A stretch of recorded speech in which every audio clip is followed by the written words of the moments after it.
जय हिंद। स्वागत है आप सभी का हमारे YouTube चैनल लो समझ लो में। मैं प्रदीप कुमार आप सभी का स्वागत करता हूं। तो दोस्तों, आज की इस वीडियो में हम जानेंगे राष्ट्रीय शिक्षा नीति 2022 के अनुरूप जो आपके स्नातक के पाठ्यक्रम में बदलाव हुए हैं, इन सभी चीज़ों को जानेंगे। या नीपी के तहत यानी नेशनल एजुकेशन पॉलिसी के तहत जो भी बदलाव हुए हैं आपके स्नातक पाठ्यक्रम में, उन सभी चीज़ों को विस्तार पूर्वक जानेंगे। आप किसी भी यूनिवर्सिटी में हो, ये वीडियो आपके लिए काफ़ी हेल्पफुल रहेगा। वीडियो को पूरा देखें। इस वीडियो का पीडीएफ भी आप डाउनलोड कर सकते हैं डिस्क्रिप्शन से, या फिर आप हमारा टेलीग्राम चैनल ज्वाइन कर लीजिए, वहाँ से भी पीडीएफ आप आसानी से डाउनलोड कर सकते हैं। इस वीडियो के अंतर्गत हम जानेंगे मेजर माइनर सब्जेक्ट क्या है, एक समान पाठ्यक्रम क्या है, क्या व्यावसायिक पाठ्यक्रम लेना अनिवार्य है, 2 in 1 सब्जेक्टिव प्लस ऑब्जेक्टिव विषय में क्या क्या बदलाव हुए हैं, इन सभी चीज़ों को विस्तार पूर्वक जानेंगे। चलिए हम वीडियो को स्टार्ट करते हैं। वीडियो को स्टार्ट करने से पहले हम बता दें कि जो भी छात्र हमारे चैनल पर नए व्यूअर्स हैं, चैनल को सब्सक्राइब कर लेंगे, बेल आइकन को प्रेस कर लेंगे।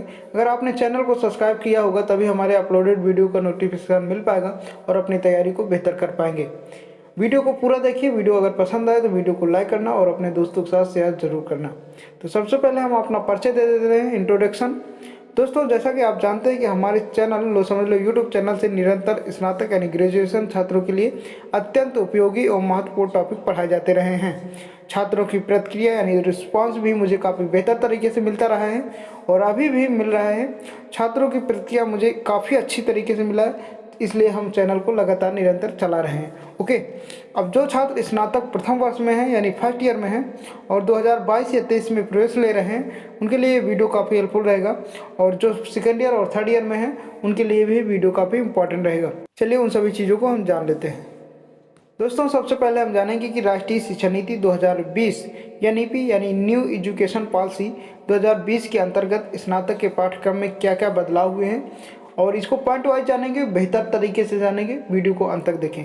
पहला पॉइंट रहेगा हमारा पाठ्यक्रम में बदलाव के उद्देश्य क्या है, यानी क्यों बदलाव किया गया है। क्या पुराना वाला पाठ्यक्रम सही नहीं था कि इसको चेंज क्यों करना पड़ा, नया पाठ्यक्रम चेंज होने से हमें क्या क्या लाभ हैं, इन सब चीज़ों को जानेंगे। दूसरा पॉइंट रहेगा एक समान पाठ्यक्रम क्या है। कुछ चीज़ें सभी यूनिवर्सिटी में से एक समान लागू की गई हैं, वो क्या चीज़ें हैं, इन सभी चीज़ों को जानेंगे। मेजर माइनर सब्जेक्ट का मतलब क्या होता है, क्या ये सब्जेक्ट लेना ज़रूरी है, और इस बदलाव में क्या क्या बचत हो सकते हैं, छात्र को क्या क्या चीज़ें इसमें अच्छे से नॉलेज हो सकते हैं, इन सभी चीज़ों के विषय में जानेंगे। चलिए हम पॉइंट वाइज सभी चीज़ों को जान लेते हैं।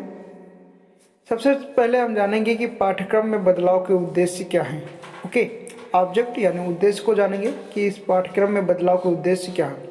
पहला, यह शिक्षा नीति भारत सरकार द्वारा 29 जुलाई 2020 को घोषित किया गया।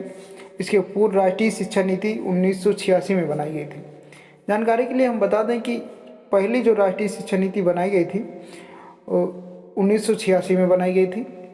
ओके, और अब जाकर के इसमें बदलाव लाया गया। इसके पहले 1992 में भी इसमें कुछ संशोधन किया गया था।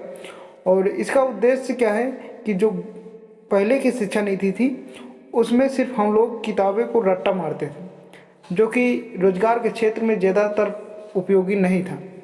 तो अब जो 29 जुलाई 2020 को नई शिक्षा घोषित की गई है, इसमें क्या क्या है, इसमें गुणवत्ता में सुधार के साथ साथ नवाचार और अनुसंधान को बढ़ावा देना तथा भारतीय शिक्षा प्रणाली को वैश्विक स्पर्धा के योग्य बनाना। इसमें आपको रोजगार के भी अवसर सिखाए जाएंगे, जो प्रैक्टिकली आपके कॉलेजों में बताया जाएगा। ओके, इसका मुख्य सूत्र है नेशन फर्स्ट करेक्टर मस्ट, यानी हमारा भारत तो पहला रहेगा ही। नेशन फर्स्ट यानी अपने संस्कारों को भी देखना है और अपने करेक्टर और चरित्र को भी इसमें बढ़ावा मिलेगा, जिसका तात्पर्य छात्रों को जो भी पढ़ाया जाएगा उसमें राष्ट्रीय हित के साथ साथ चरित्र निर्माण पर भी फोकस किया जाएगा। अभी तक क्या होता था कि जो छात्र स्नातक कर लेते थे, बीए कर लेते थे, बीएससी कर लेते थे, तो उनको सरकारी नौकरी के अलावा कोई भी रोजगार के अवसर दिखाई नहीं देते थे। ऐसा इसलिए होता था कि क्योंकि उनके पाठ्यक्रम में उन सभी विषयों को नहीं जोड़ा गया था जो उनको रोजगार का अवसर प्रदान कर सके। तो ऐसा इसलिए बदलाव हुआ। तो अब इस बार ये सभी चीज़ें आपको बताई जाएंगी, जिसके बाद आप आत्मनिर्भर बन सकते हैं और अपना रोजगार स्वयं बना सकते हैं। ओके, तो वो कैसे होगा, उसमें कौन कौन से विषय जोड़े जाएंगे, इन सभी चीज़ों को जानेंगे। चलिए देखते हैं आगे इस शिक्षा नीति में क्या क्या चेंजेस हुए हैं, तो इसको पॉइंट वाइज जानेंगे। पहला है एक समान पाठ्यक्रम। इसका क्या मतलब है?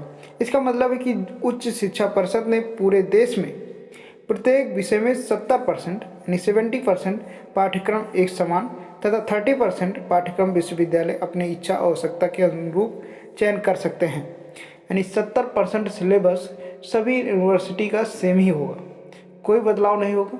जो 30% सिलेबस रहेगा वो विश्वविद्यालय कॉलेजों के जो अध्यापक हैं वो अपने स्टेट वाइज और अपने क्षेत्र वाइज जो भी चीज़ें उनको मस्ट लगेंगी, इम्पॉर्टेंट लगेंगी, उन चीज़ों के अनुसार उस सब्जेक्ट का चयन करेंगे। तो जो 30% सब्जेक्ट रहेगा वो आप मान लीजिए वो वहाँ के टीचर के ऊपर डिपेंड करेगा, ओके, कि क्या क्या ज़रूरी है। और जो 70% पाठ्यक्रम रहेगा वो सभी यूनिवर्सिटी के लिए सेम होगा। तो ये बात को आपको ध्यान में रखना है, इससे काफ़ी चीज़ें आसान हो जाएंगी। चलिए आगे देखते हैं अगला पॉइंट क्या है। पॉइंट 2 है हमारा major minor subject. Major minor subject क्या है, मेजर क्या है, माइनर क्या है, इसके विषय में जानेंगे।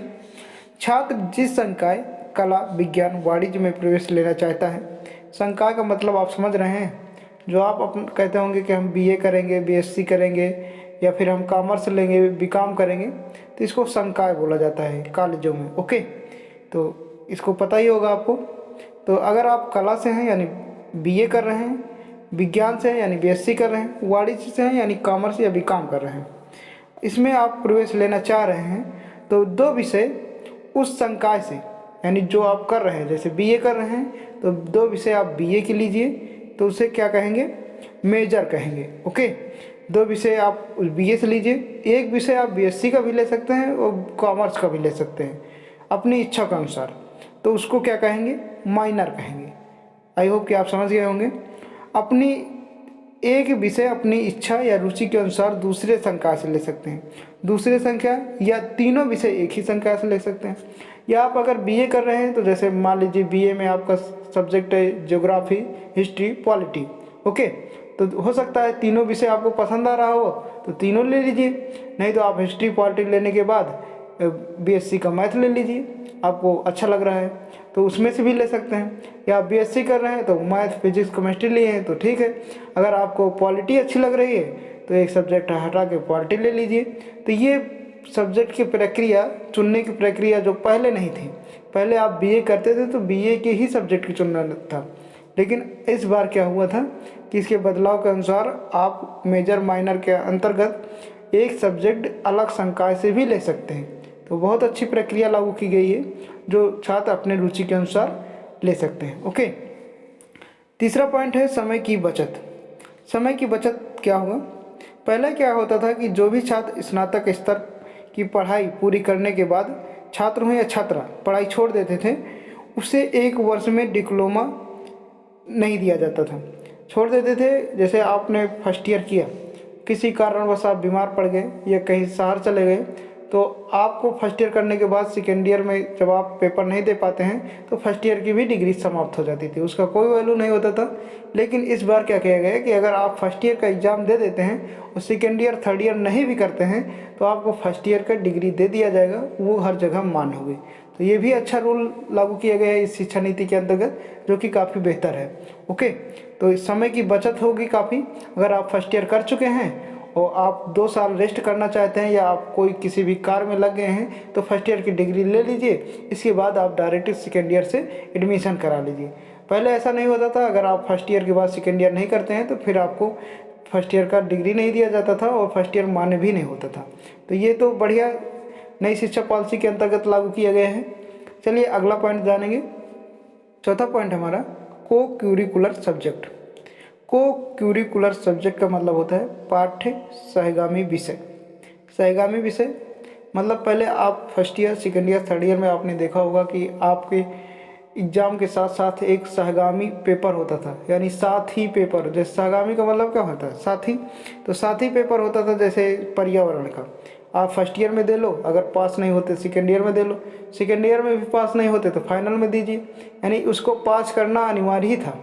उससे क्या होता था, उसका उद्देश्य सिर्फ यही था, उसके नंबर नहीं जोड़े जाते थे आपके एग्जाम में, उसको सिर्फ पास करना होता था पर्यावरण सब्जेक्ट को। और इसका उद्देश्य सिर्फ यही था कि आपको इस पर्यावरण के क्षेत्र में जितना भी वातावरण है, अपने क्षेत्र के आसपास चीज़ें हैं, उसके विषय में जानकारी रखना। तो अब इस बार क्या किया गया है कि आपका सहगामी विषय पर्यावरण ही नहीं, कई और सहगामी विषय जोड़ दिए गए हैं जो आपको सेमेस्टर वाइज लेने हैं। ओके, तो वो कौन कौन सी चीज़ें जोड़ी गई हैं, कौन कौन से सब्जेक्ट जोड़े गए हैं, उनके विषय में हम इसमें जानेंगे। स्नातक स्तर के प्रत्येक विद्यार्थी को 3 वर्ष तक प्रत्येक सेमेस्टर में एक सह विषय यानी को क्यूरिकुलर सब्जेक्ट लेना अनिवार्य होगा। ओके, जैसे पहला है संचार कौशल एवं व्यक्तिगत विकास। जैसे आपके कितने सेमेस्टर होंगे? 6 सेमेस्टर होंगे। अब सेमेस्टर वाइज पेपर होगा फर्स्ट ईयर में। अभी सेकेंड ईयर और थर्ड ईयर में तो कोई बदलाव नहीं हुआ, लेकिन फर्स्ट ईयर वालों का अब सेमेस्टर वाइज होगा। ओके, तो पहले सेमेस्टर में आपको एक सब्जेक्ट चुनना होगा। क्या है सब्जेक्ट? रहेगा संचार कौशल एवं व्यक्तिगत विकास यानी communication skill and personality development. तो इसमें क्या होगा कि अगर आप इस सब्जेक्ट को अनिवार्य है लेना, इस सब्जेक्ट को लेते हैं तो आपको जो संचार कौशल यानी जो तकनीकी चीज़ें हैं उसके विषय में चीज़ें बताई जाएंगी। उसका एक बुक मिलेगा आपको जो आपको शिक्षा के क्षेत्र में और साथ साथ रोजगार का अवसर भी प्रदान करेगा। ओके, तो इसके विषय में काफ़ी जानकारी आपको दी जाएंगी जो आपके कॉलेजों में पढ़ाया जाएगा, प्रैक्टिकली भी पढ़ाया जाएगा। ओके, दूसरा रहेगा विश्लेषणात्मक योग्यता एवं digital analytic ability and digital awareness. तो इसके विषय में ये दूसरा सेमेस्टर में रहेगा और इसके विषय में आपको जानकारी जो कॉलेज के नए टीचर होंगे, इसके नए टीचर रखे जाएंगे जो आपको इसको प्रैक्टिकली सारी चीज़ें सिखाएंगे ताकि आप स्नातक करने के बाद अगर कोई गवर्नमेंट जॉब नहीं पाते हैं तब तक आप अपना कोई रोजगार कर सकें और अपना जीवन पर्यंत चला सकें। अगला रहेगा आपके के में शारीरिक शिक्षा एवं योग, फिजिकल एजुकेशन एंड योगा। आप इसको जानते ही होंगे कि आपको व्यायाम कराया जाएगा और योगा के विषय में सिखाया जाएगा कि आप अपने हेल्थ को कैसे सुरक्षित रख सकते हैं, कैसे फिट रह सकते हैं ताकि आप आत्मनिर्भर बन सकें। ओके, और चौथे सेमेस्टर के अंतर्गत जोड़ा गया मानव एवं पर्यावरण अध्ययन, जो आप पढ़ते चले आ रहे हैं कि हमें मानव से कैसे बर्ताव करना चाहिए और ये पर्यावरण के को कैसे बचाना चाहिए, कैसे स्वच्छ रखना चाहिए। वैसे तो इसको हमेशा से पढ़ते ही आ रहे हैं। और पांचवा रहेगा खाद्य पोषण एवं स्वच्छता, फूड न्यूट्रिशन एंड। तो इसमें खाद्य पोषण और जो उर्वरक आते हैं इन सभी चीज़ों के विषय में बताया जाएगा। यानी आपको ये जो भी सब्जेक्ट देखने को मिलेगा। छठवां है जैसे प्राथमिक चिकित्सा एवं स्वास्थ्य, फर्स्ट एड एंड हेल्थ। तो इसके विषय में आपको लेना है छठवें सेमेस्टर में। तो आप एक तरह से क्या हो जाएंगे, पूरा परफेक्ट चीज़ों को नॉलेज रख सकेंगे कि अगर कोई छोटी मोटी बीमारी होती है तो उसके विषय में आप आसानी से जान सकेंगे, उसका सही इलाज करवा सकेंगे। और कोई भी जैसे पहला हमने बताया कि संचार कौशल एवं व्यक्तिगत विकास, आजकल सारी चीज़ें डिजिटल हो गई हैं, उसमें आपको कंप्यूटराइज सारी चीज़ें सिखाई जाएंगी ताकि आप छोटे छोटे रोज़गार कर सकेंगे। तो उतनी दिक्कत रोज़गार के लिए नहीं होगी जो अभी तक हो रही थी।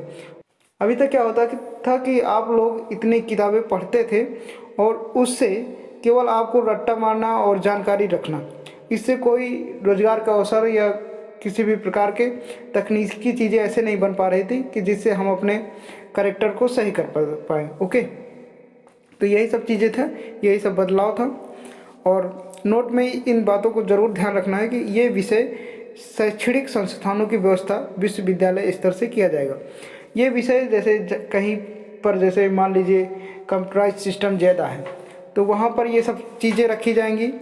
ओके, जहाँ योगा वाला सिस्टम ज़्यादा है तो विश्वविद्यालय स्तर पर ये विषय कौन से विषय आपको चुनना है उन सभी चीज़ों को बताया जाएगा वहाँ पर। ओके, चलिए देखते हैं अगला पॉइंट हमारा व्यावसायिक पाठ्यक्रम क्या है। इस शिक्षा नीति में सरकार ने रोजगार के कम अवसर को देखते हुए व्यावसायिक शिक्षा पर विशेष बल दिया ताकि स्नातक के पश्चात छात्र आत्मनिर्भर बन सकें और पूर्व के पाठ्यक्रम में ऐसा नहीं था। तो जैसा कि हमने बताया कि अगर आप इस तरह से आप डिग्री ले लेते हैं स्नातक का तो सरकार नहीं भी गवर्नमेंट जॉब दे सकती है, नहीं भी आपका कहीं सिलेक्शन होता है तो आप अपने बल पर अपने चीज़ों को जानकारी के अनुसार आप अपना रोजगार आत्मनिर्भर स्वयं बन सकते हैं। ओके, इसके लिए विश्वविद्यालयों एवं कॉलेजों में स्थानीय स्तर पर समझौता ज्ञापन किया जा सकता है। इसके लिए प्रशिक्षण अवकाश के समय या कॉलेज समय सारणी के पश्चात पहले भी करा सकते हैं। इसके लिए सप्ताह में एक दिन निर्धारित किया जाएगा। प्रशिक्षण आपको किसी भी टाइम में आपके कॉलेज में कराया जा सकता है, इसके लिए एक दिन निर्धारित किया गया है। जो आपको प्रैक्टिकली सारी चीज़ें सिखाई जाएंगी। विश्वविद्यालय महाविद्यालय रोजगार परक विषयों पेपर के पाठ्यक्रम तैयार करेंगे, जिन्हें विश्वविद्यालय के पाठ्यक्रम समिति, विद्वत परिषद एवं कार्य परिषद नियमानुसार अनुमोदित करेंगे। तो ये सारी चीज़ें जो हैं विश्वविद्यालय से ही तैयार होंगी, जो आपको रोजगार के अवसर प्रदान करेंगी। ओके, तो आई होप कि ये वीडियो आपको अच्छा लगा होगा। तो वीडियो अच्छा लगा है तो लाइक ज़रूर करना, अपने दोस्तों के साथ शेयर करना। अगर आपने अभी भी चैनल को सब्सक्राइब नहीं किया तो चैनल को सब्सक्राइब करके बेल आइकन को प्रेस करना। मिलते हैं नेक्स्ट वीडियो में, तब तक के लिए जय हिंद, वंदे मातरम।